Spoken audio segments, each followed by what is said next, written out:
Whatever. The fuck?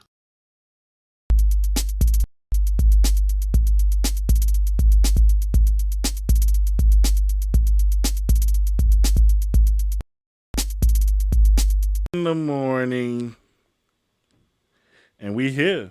I mean, it's episode 4 of the I Just Got Off Work show. I'm your host CB, aka the Rude Educator. You can get with me on Instagram. You can get with me on Twitter. Shoot an email to the rudeeducator@gmail.com. Hey, I'll be getting on here 6:30 in the morning because I just got off work. I got a hard time winding down from my night, so you get that energy from me. I'm doing it every day because, y'all deserve that. But let me just tell you that yesterday was a struggle. Yesterday, I don't know what happened, but I was not prepared at all. And I got home about 6:20 and I was trying to run it, and you know what I'm saying? Basically, yeah. Come to find out that the audio got cut off halfway through the show and all of that. So I apologize for anybody that might have went to go watch the show after the live stream and just got pictures of me talking to myself in silence. Basically, oh, we got a bot up in here. I must have did that from Twitter. That's where the bots be coming from. By followers, I think not, but whatever. That's it. Wait, let me play that. Let me play that one intro one more time. Hold on. Here we go. Whatever. The fuck? Yeah, that's how I feel about that. The fuck y'all doing on my stream? Anyway, uh, it's about 7. It ain't 7 yet, is it? It's 6:33, and we got some things to talk about. Yesterday I talked a little bit about Moon Knight and told y'all need to be watching Bel Air.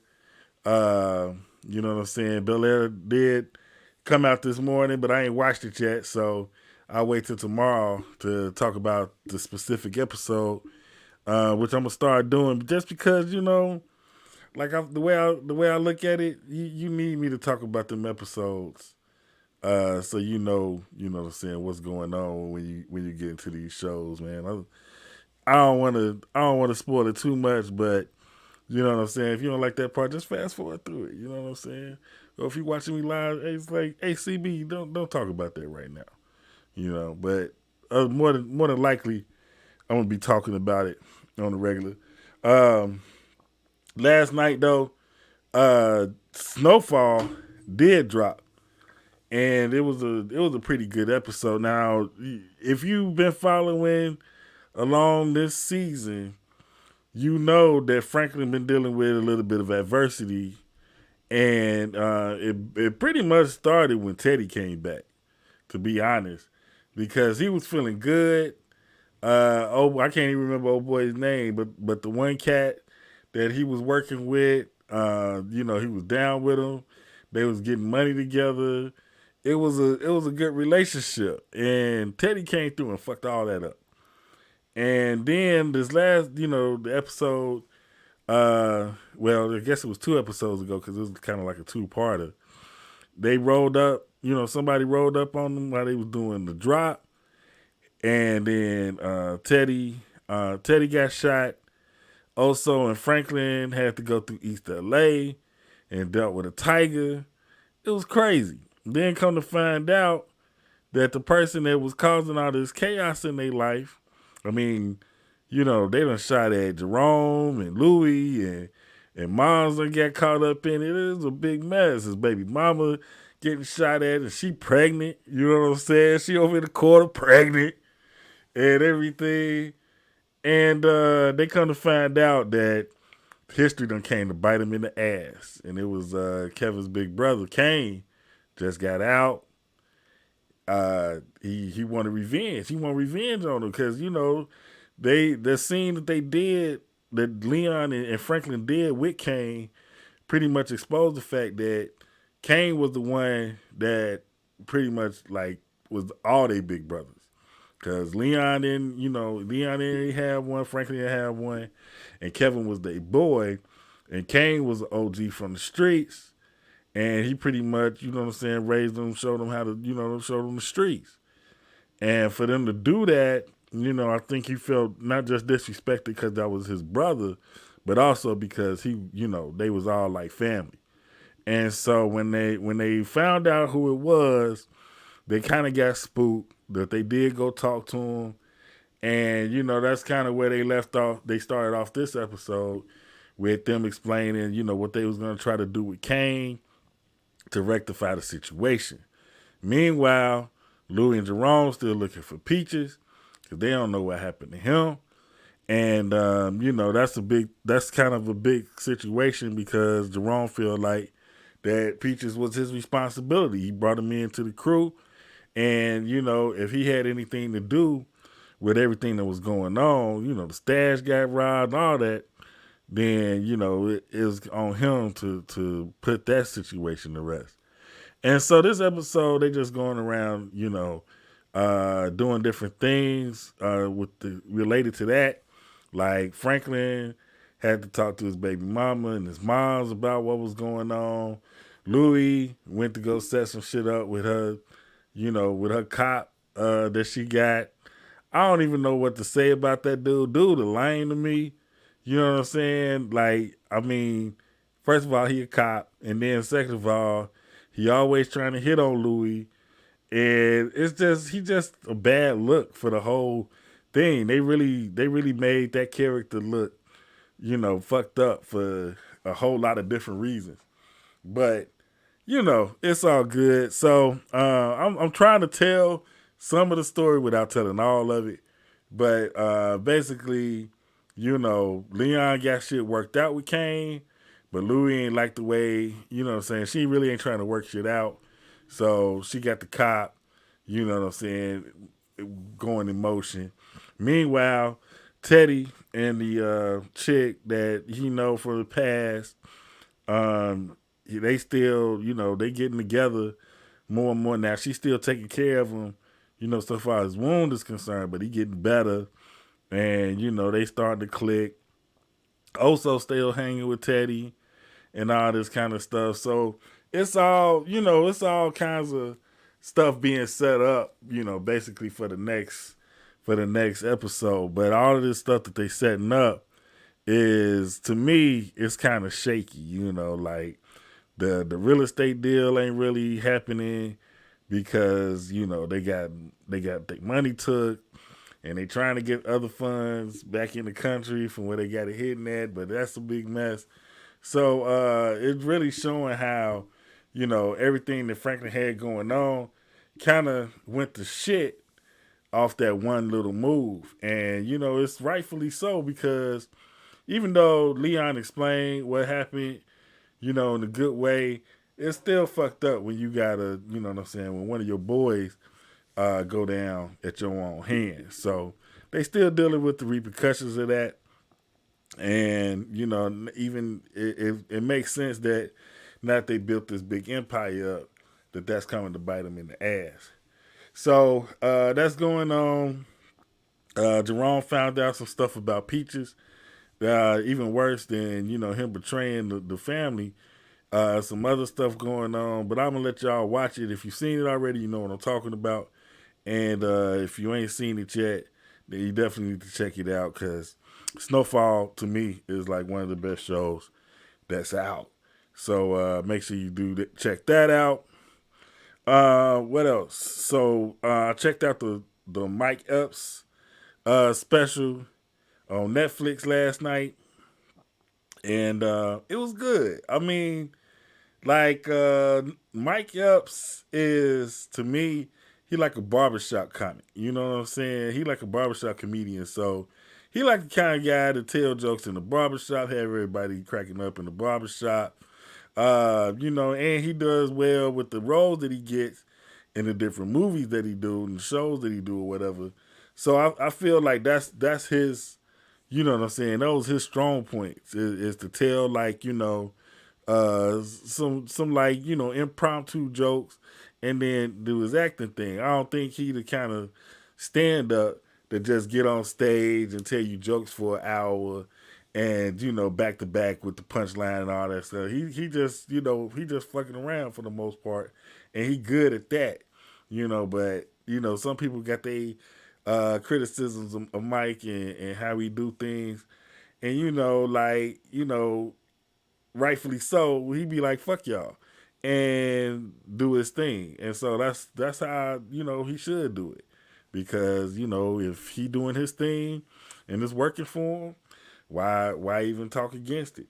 And then he also did the show at the Madam Walker Theater in downtown Indianapolis, where he's from, and he did a lot of references to the town, to the state, and all that. So shout out to him for the new special Indiana Mike. It's on Netflix.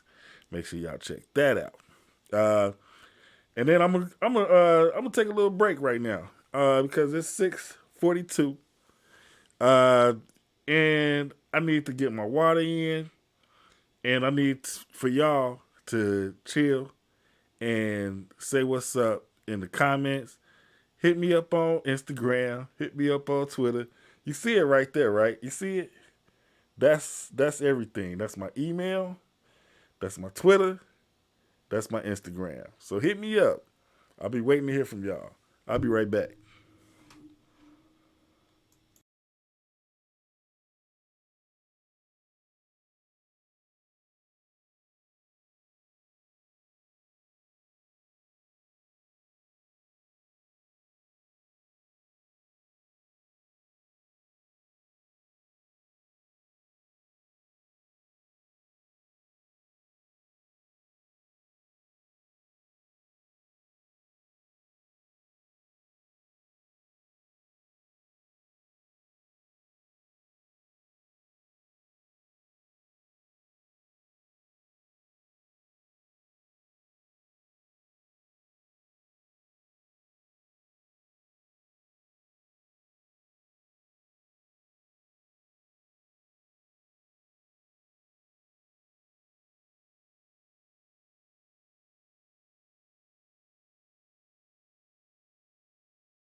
All right. So yeah, it's funny when you're trying to produce a show all by yourself and stream it and everything, man. It's like you think everything is gonna get noticed, and most people ain't even paying attention to none of that shit. But it's all good.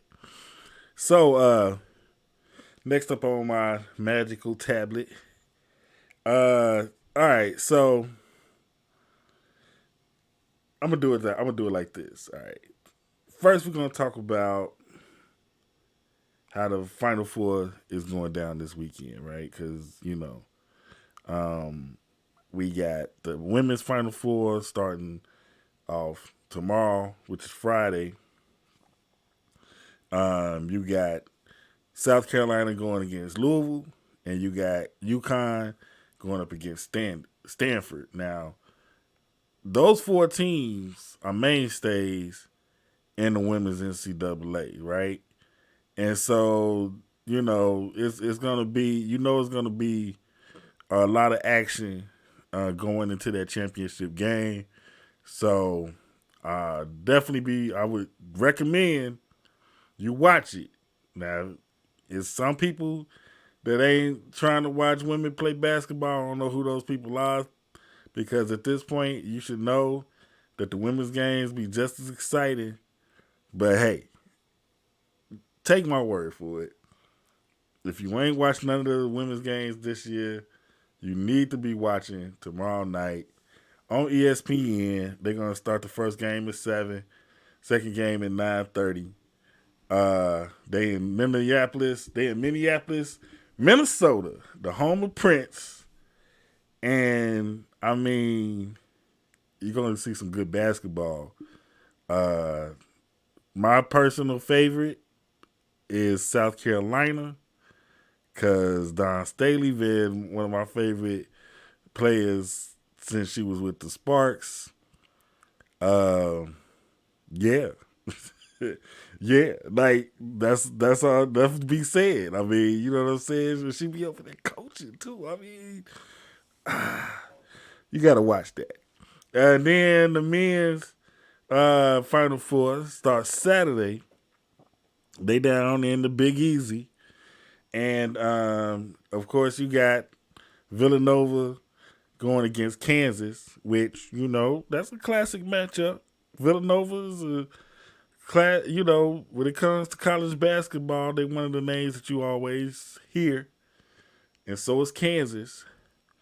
But the other game, the second game, I think is probably the all-time classic matchup of UNC, University of North Carolina at Chapel Hill versus Duke University.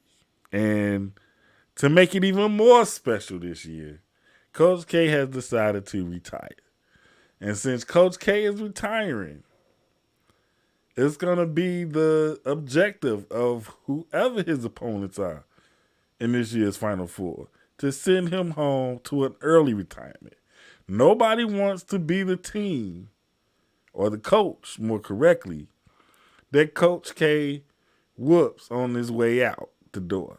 They want to be the one that sends them to the locker room thinking, like, I'm glad I'm retired. And they might not be ranked as high as Duke, but I feel like Hubert Davis want to be that guy that send Coach K packing. For one, it solidifies him as UNC coach if he does this, right? If Hubert Davis beats Coach K in the NCAA Final Four, then he can work at UNC as long as he likes. And it's a whole lot of stuff. If you watch Bomani Jones' show on HBO, I can't remember the name of it right now, so please forgive me.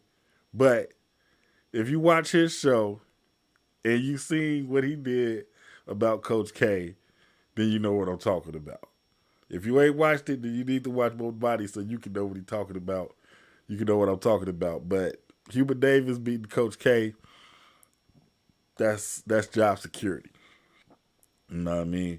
So we'll see how that turns out. Their tournament starts, or their Final Four starts Saturday.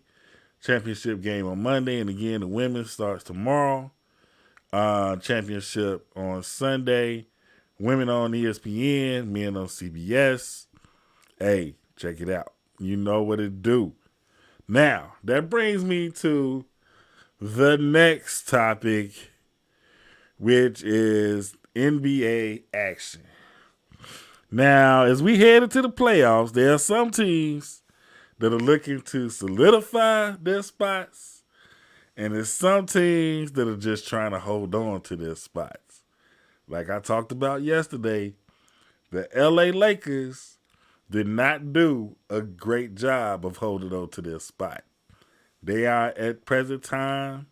Let me make sure that I'm being accurate, because I don't want to give y'all anything that's inaccurate, right? Let me make sure that I'm being accurate when I tell you this, because the LA Lakers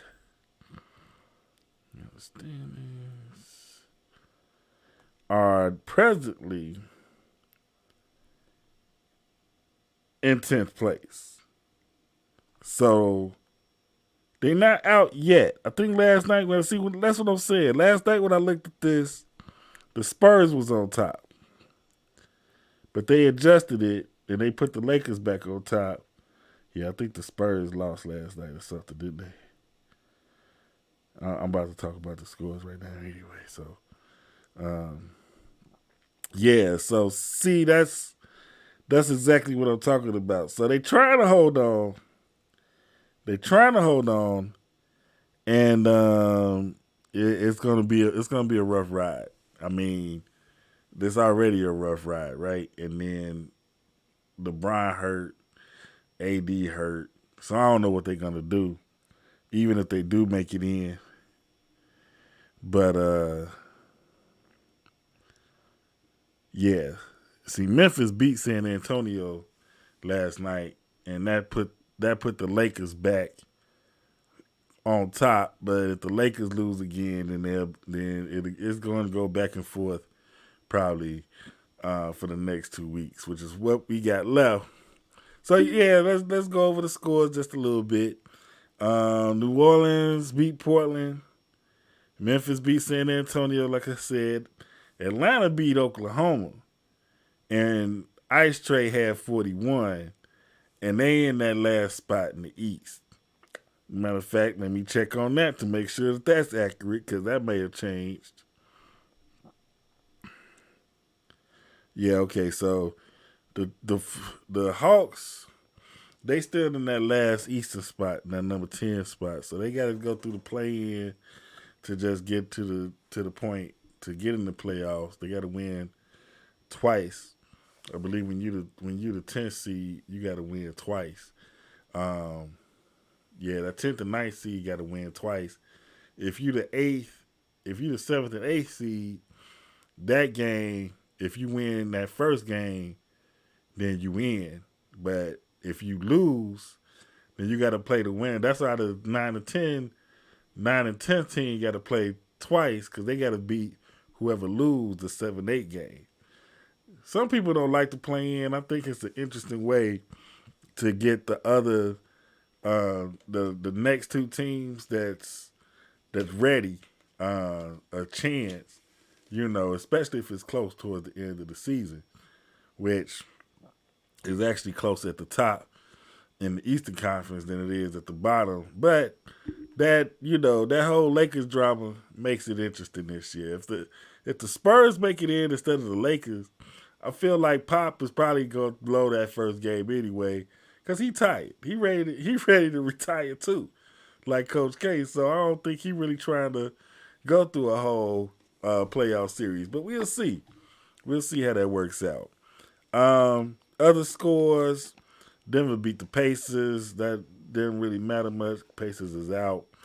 Dallas beat Cleveland, which that had a little bit of implication there, because that win put them in front of Golden State to the number 3 spot, and Golden State lost to Phoenix last night on top of that. So Dallas is moving up, and Golden State is moving down, which with the injuries and with the injury to Steph Curry, you kind of want that, mediocre team to start off with, even though the higher you are, the worse the team is, that your first team is. I think that Golden State needs that middle spot to kind of, so they can be like a surprise later on.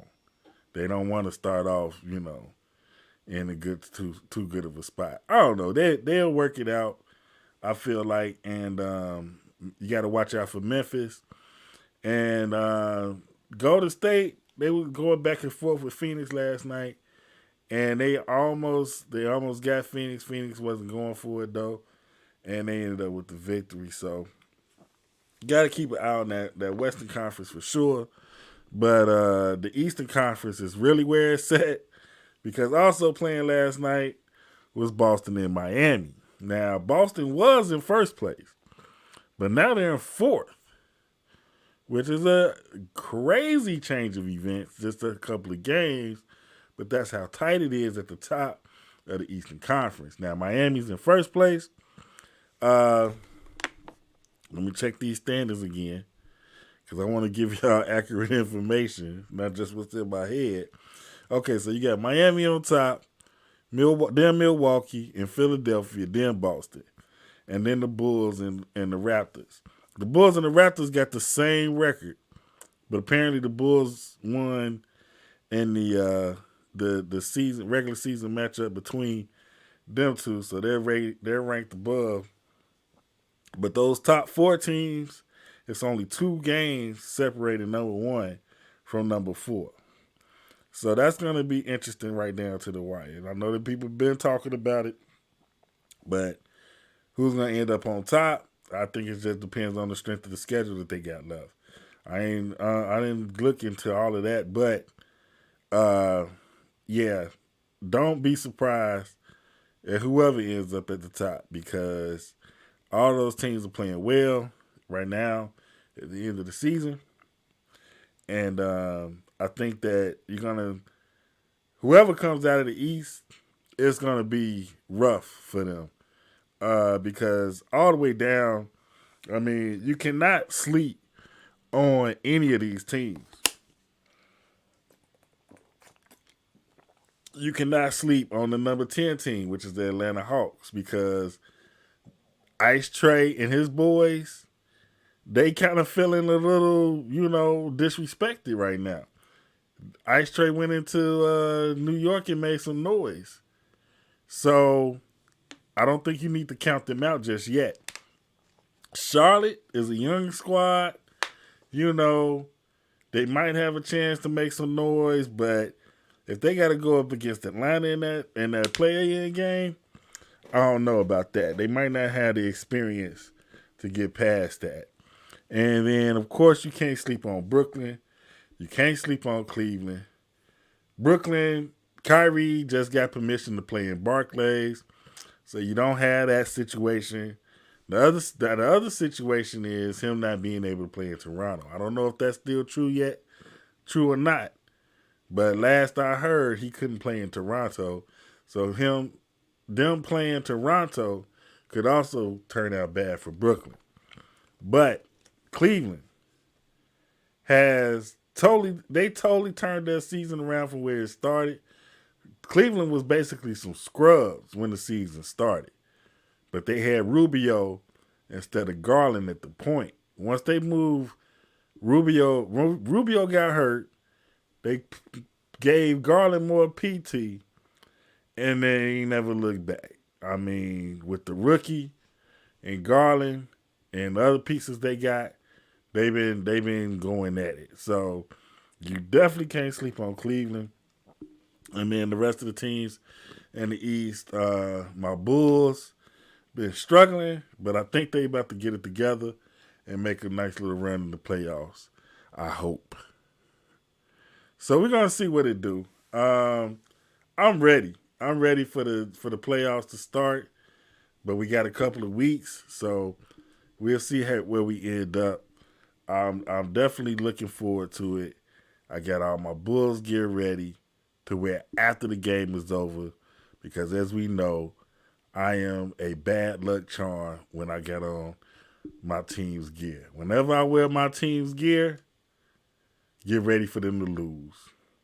It happens damn near every time. If it be a Bulls game, a Bears game, or a White Sox game, if I got on they shit, they end up falling. And I don't know what that's about, but I just stopped wearing whatever I got until the day after the game is over. If I wear a game day, they lose. But if I wait till the game is over and they win the game, then I can celebrate by wearing my shit. So that's what I'm going to start doing, or that's what I started doing. And I'm going to keep that going, even through the playoffs, because I care more about them winning than I care about representing for the team. So that's where I'm at with that. So when it's game day and you don't see me in my bullshit, that's why. Because I'm trying to make sure that they have every chance possible to win the game. And that's all I got to say about that. This is the I Just Got Off Work show. This is WETF. I am CB, aka the Rude Educator. You can hit me up on Instagram. You can hit me up on Twitter. You can send me an email at therudeeducator@gmail.com. Or you can just send me a comment on this YouTube channel. Either way, hit me up. Tell me what's on your mind. Tell me what you think of the show. All those are valid things to talk about. We gonna get into it. It's 7:01. We about to get into some real shit next.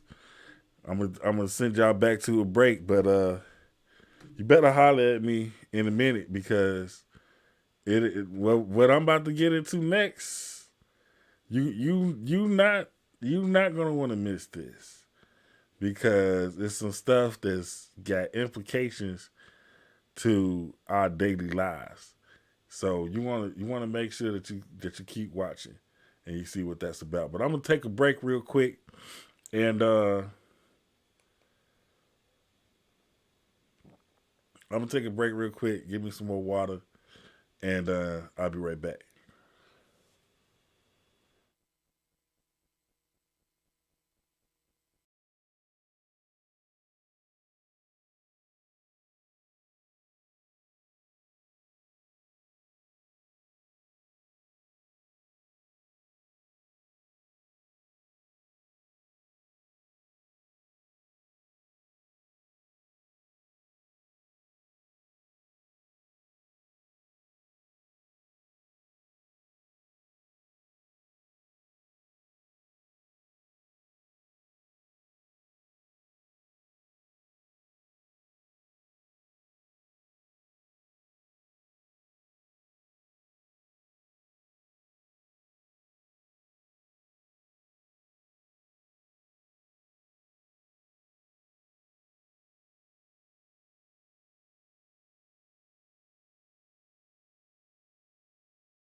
All right, we back,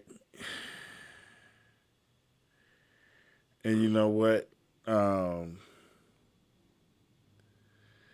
like I said, this next piece of news. I mean, for those of you that's on it, this ain't even new news to you, but um, it's pretty disappointing um, when you hear stuff like this because it makes you just feel like the game is fixed, okay? And one of the things about the American dream that makes it such a popular thing is the idea that anybody can make it here, right? But as you know, from the statistics, as you know from the way that you see things go on a daily basis, it ain't quite that simple, right? You can work hard, you can cross all your I's, dot all your T's, and really have your shit together. And it still can be, the game can still be stacked against you um, when you play your cards right. So that's what makes this next, thing so disappointing to me anyway, is because you have a Supreme Court justice who apparently has ties to some of the insurrection stuff that was going on. Now, they can say what they want to say, that, they didn't have those discussions, but unless they were living in separate homes with no type of communication. All right, so, okay, let's say it's 1991 when Clarence Thomas was first put on the Supreme Court. And if you don't remember 1991, or if you don't remember the name Anita Hill, or if you don't remember how controversial a pick he was as a conservative replacing the great Thurgood Marshall, then, all of those are things that need to be considered. But then you fast forward to today, and we have the technology to keep in touch with our spouses 24/7 if need be. Believe me, I know. Okay? Me and my wife communicate all night while I'm at work, all day while she at work, whether she out of town, on the other side of the moon, no matter what it is, she's going to hit me up at some point during the day, or I'm going to hit her up at some point during the day and talk about how our days are going. It is never a point where it's like, okay, well, she doing her thing, so I'm going to just leave her alone. You know what I'm saying? Or vice versa. None of that. So the idea that you didn't talk to your spouse about any of these things, it's hard to believe, okay? Second, what type of delusional people really looked at that election in 2020 and said, oh, it's got to be fraud? Are they so caught up in their bubble that they refuse to see the ignorance and stupidity that was displayed by that orange-haired, tan-faced, whatchamacallit, that sat in the Oval Office for 4 years? Now, maybe I'm getting too political, but you can't tell me that those fools that thought that they could take the election back through, I don't know, litigation, proof of imaginary fraud, whatever they were coming up with, and then totally put that idiot back into office. Just that premise alone let you know what kind of mentality you're dealing with. But then to see these text messages. Let me read one of these messages that was found. So, just to let you know a little bit about the story, Mark Meadows, the former chief of staff of the White House during Donald Trump's administration, gave up these text messages. These were records that it was kind of in dispute of if they should even be released or not. But Mark Meadows volunteered these records. And in those records were text messages from Virginia Thomas, the wife of Clarence Thomas. And one of those text messages reads as follows: "Help this great president stand firm, Mark. You are the leader with him, who is standing for America's constitutional governance at the precipice. The majority knows Biden, and the left is attempting the greatest heist of our history." Are you fucking kidding me? Are you serious?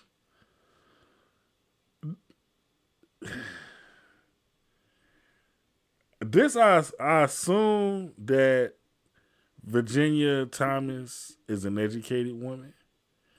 I assume that she has more than a fourth grade education. But to think that, first of all, that Donald Trump is standing for America's constitutional governance is ridiculous. But he's got all those people fooled, though. He's got so many people fooled into thinking that he's for them, and they just perpetuate that ignorance again and again. I don't even know how that happens in a world where we have so much information at our fingertips, but along with the good information is the bad information. And there's misinformation and disinformation, anti-intelligence, counterintelligence, all of that. So I get how it happens. But this is supposed to be a woman of substance, you would think. She's married to a Supreme Court justice. She's, dare I say, not a young woman. So how could you, why would you buy into that whole ordeal? This is crazy to me. Because let's not even get into the idea that Clarence Thomas has sat and made decisions involving this case while his wife is basically a part of this case. Let's not even get into that part. Let's just talk about what you and your wife talk about on a daily basis. Do you share those ideas as a Supreme Court justice? Do you think that a man like Donald Trump represents constitutional governance while he was in the White House? Really? I don't know what to say about our future, seeing and knowing about these things, because it's very bleak. If our leaders don't take a stand,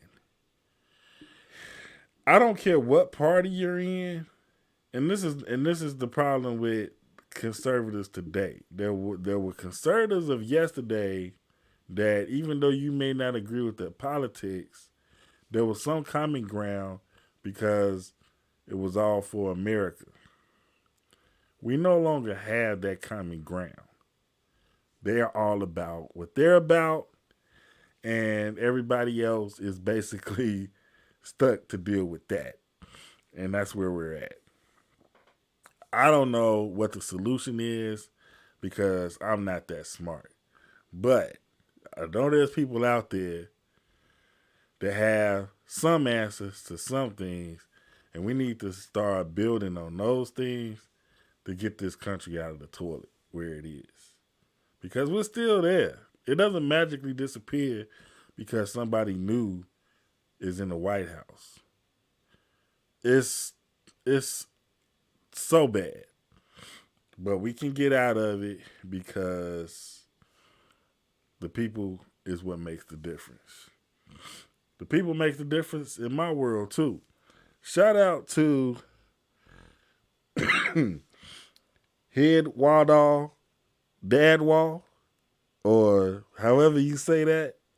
Shout out to them for subscribing on Twitch. Whatever you liked about this, I don't know. Maybe you the bot that's trying to sell me subscribers. I don't know. Whatever the case is, shout out to you. It's 7:16. It's the WETF channel. This is the I Just Got Off Work show. My name is CB, aka the Rude Educator. You can hit me up on Instagram. You can hit me up on Twitter. You can send emails to my Gmail, therudeeducator@gmail.com. You can leave a comment in this chat room and say what's up. All of it is good. I love to hear all of it. I love to hear from the people because that's the only way we're going to make this world better is when you and I verse, then that brings about understanding because your knowledge ain't enough. You got to have wisdom to get understanding. Not knowledge alone does not bring you understanding. You got to put that knowledge to work. Once you put that knowledge to work, then things start to become clear for you. And then you can live like that every day. But until you put that knowledge to work, you ain't living. You ain't living right. Yo, it's 7:18. I got one more story to talk about. I got one more thing I want to talk about before I get out of here. Now, I know y'all done talked about it enough. It's funny because I worked Sunday night before I came in and did the first episode Monday morning. And I said, and I was a little excited because I was like, man, they must have known I was starting a new show on my YouTube channel for them to act out such a way at the Academy Awards. And then I found out, didn't nobody really know that the Academy Awards was on. I was probably one of the only few people that was actually watching the awards as they were on. But then everybody started talking about them once the word got out about the slap. Now, I'm not here to talk about why Will slapped or why Will have slapped or none of that. Because I feel like that conversation has been had to the utmost. Like I said, I was watching the show Sunday at work. I had Monday off. I come back to work Tuesday. People asking me, well, what do you think about Will? I'm like, honestly, it don't affect me in any kind of way. So I don't really have an opinion. Now, if you watched the show the other day, you know that I didn't really have an opinion on if it was right or wrong. It was, for me, it was more like, looking at the situation from a bird's eye view. Should Chris have told the joke? Was that the proper reaction? I'm asking questions, right? I'm not giving a lot of answers. I'm asking questions because I know I don't have all the answers to none of it. That's why I need y'all. I need y'all to discuss with me so that we can come up with those answers together. But I can't come up with them answers on my own. You know, it's not enough wisdom within just me to come up with those big answers. It got to be a think tank process going on to come up with them answers. But I tell you this, when news came out that the Academy, whoever the Academy is, the people in charge of the award show, they did ask Will to leave. And Will refused to leave. Now that puts a new spin on it. Only because not only did they ask him to leave and he refused, after they asked him to leave, they announced him as the winner of the award that he was nominated for. So, did they really want him to leave? Because I'm sure there was enough security to get them. I apologize. I'm sure there was enough security for them to get him to leave. He's not a real superhero, right? He's not really Hancock. So if they got a few security guards down there and said, hey, you got to go, he would have had to go. But I guess they didn't want to make a scene, or maybe they said, well, it's Will Smith. Can we really send him away from here? Yes, you can. But you didn't. And then you gave him the award. All I'm saying is, again, I'm not saying, Will was right, or I'm not saying that he's wrong. But what I will say is, if as an institution, you said, okay, you violated, one of our rules. One of our rules here is everything is cool until you commit violence against, somebody else during our ceremony. If that's the case, then he broke that rule. But you didn't make him suffer the consequences behind breaking that rule. Now here's a man that's already shown you, not just talked about it, but shown you, hey, your rules don't really mean much. Because I'm about to stand up when it's not my turn to stand up. And I know this sound like, I know what it sounds like. Me talking about Will Smith, violating the Oscars is like, stupid. But it's speaking to a bigger point. And the bigger point that I'm speaking to is celebrity worship. Why celebrities have the audacity to do some of the things that they do. And then the lack of consequences that come along with those actions. There were no consequences for him getting up and smacking that man on stage like that. And regardless if you agree with his reasons or not, you have to live up to the consequences of your actions. It's called accountability. So if you're going to hold Chris accountable for what he said, you got to hold Will accountable for what he did. And that was not done. And I think that the Academy is dealing with it after the fact, more so than they dealt with it that night. And that's their biggest mistake. You don't ask somebody to leave, they tell you no, and then turn around and give them a statue. Because you are rewarding bad behavior at that point. You are saying, yep, you know what? You right. You ain't got to go. Here you go, dog. Here's what you came for. Why don't you take it? Enjoy the rest of the night with your family. Go to some parties. It's a good deal. And I mean, that's because it was a moment. I mean, I'm repeating myself, But it's a daily show, so I'm probably gonna repeat myself a few times. Let's be real. I'm a fan of Will Smith. I watch all his movies. I watched Wild Wild West a bunch of times. Hancock a bunch of times. Right? But when they asked you to leave, you should have left. You don't get to have your moment. You took your moment when you decided to do what you did to protect your wife's honor or what have you. You know, I can respect that.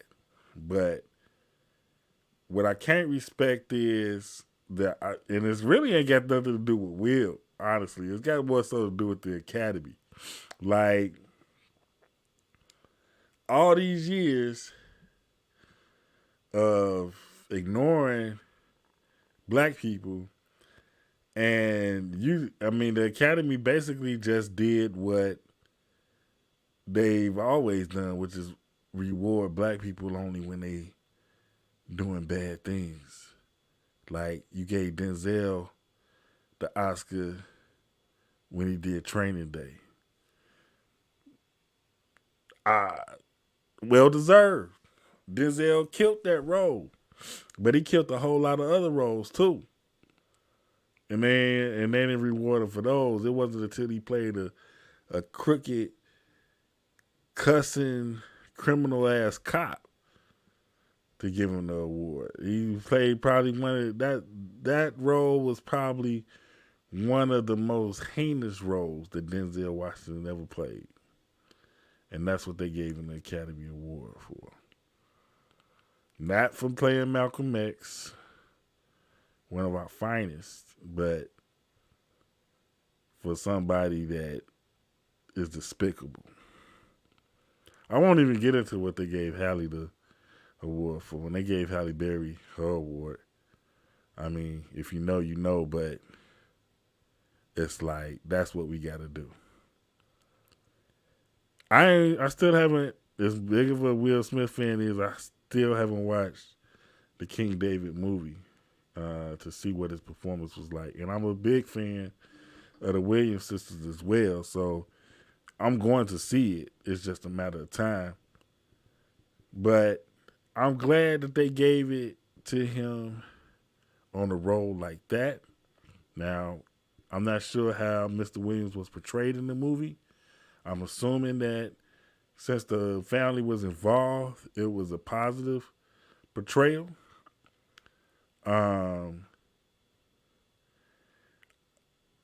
If it's not, you will hear from me again. And that's what I got to say about that. If it is not a positive portrayal of Mr. Williams, you will hear from me again when I talk about how fucked up that movie is.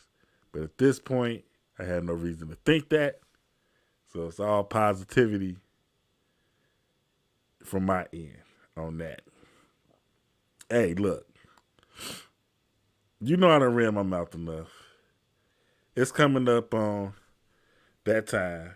In fact, we got about 20 seconds into that time. So I'm going to say my thing that I always say one more time. And that is, this is WETF. We on the I Just Got Off Work show. I'm your host, CB, a.k.a. The Rude Educator. You can hit me up on Instagram. You can hit me up on Twitter. You can send me an email at therudeeducator@gmail.com. Or you can forget all of that and just drop a comment under this video. Either way, I'm about to get out of here because I just got off of work and I ain't ate yet. So I'm going to go handle that. Hey, you got my number, hit me up. You got all my other socials, hit me up. I'll holler at y'all next time. Peace.